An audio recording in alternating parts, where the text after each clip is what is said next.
अहो ही घ्या माझी दीक्षा आणि म्हणा दान पावलं दान पावलं. बाई तुमच्या अंगणात आलो, अंगण झाडलेलं नाही, सडा टाकलेला नाही, रांगोळी काढलेली नाही, ही 7-8 मुलं खेळतात ती कुणाची? ही वय अहो माझीच आहेत की.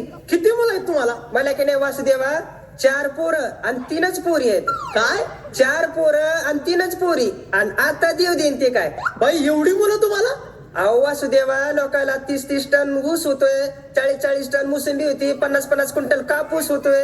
अहो बाई मी शेतीच्या उत्पन्नाबद्दल बोलत नाही तुम्हाला, एवढी मुलं तुम्हाला? अहो वासुदेवा आमचं गरीबाचं दुसरं काय उत्पन्न आहे बरं. अहो बाई मुलं होणं म्हणजे काय उत्पन्नाचं साधन झालं का? बरं मला सांगा, ही मुलं शाळेत जातात का? माय आणि काय देते ती शाळा? बाई उगाच लेकराला 4 भीतीच्या आत नेऊन घालायचं, दिवसभर लेकरू कुडकुड करताय, दुपार लोक पोटाला अन्नाचा कण लागत नाही म्हणजे शाळेत जातात का? म्हणजे शाळेत जात नाही, मग नेमकं काय करतात ही मुलं? मग मोठं पोरग दामो अन्नाच्या ट्रॅक्टरवर ड्रायव्हर आहे ड्रायव्हर, आणि 2 नंबरचं पोरग इट भट्टीवर जातं इटा वायाला, आणि 3 नंबरचं पोरग आड्री घेत आहे, कोणाच्या 10च्या कोणाच्या 20च्या, आणि पोरगी माझ्या संग इथे रानात खुरपायला. म्हणजे तुम्हाला अजून शिक्षणाचं महत्व कळलेलं दिसत नाही. बरं मला सांगा, तुमच्याकडे शौचालय बांधलेलं आहे का? आणि काय असते ते? अहो संडास बांधलेला आहे का? अहो वासुदेवा संडास काय बांधून ठेवायची वस्तू आहे का? अहो आम्ही एका डब्यामध्ये 2-3 जणी गावाच्या बाहेर रोडच्या कडेला जातो.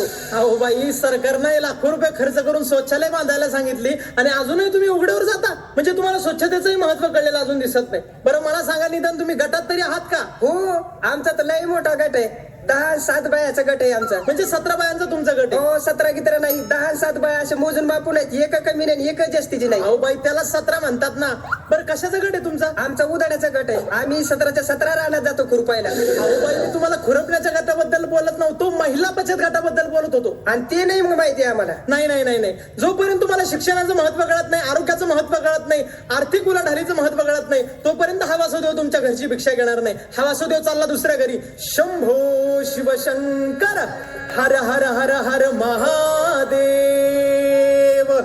अहो वासुदेवा, बोला बाई. ही घ्या माझी भिक्षा आणि म्हणावं दान पावलं दान पावलं. बाई तुमच्या अंगणात आलो, सडा टाकलेलं अंगण, त्यावर काढलेली रांगोळी, ही 2 मुलं अभ्यास करतात ती कुणाची आहे? ती होय, ती माझीच की. किती मुलं आहे बाई तुम्हाला? आम्ही दोघं राजा राणी आणि आम्हाला एक चिमणा आणि एक चिमणी. म्हणजे तुम्हाला फक्त 2च. तुम्ही लय आळस केला बाई. हो वासुदेवा, त्याची म्हणच आहे, कुटुंब लहान सुख महान, कुटुंब छोटं सुख मोठं. बरं तुमच्या घरी शौचालय बांधलेलं आहे का? हो आहे ना.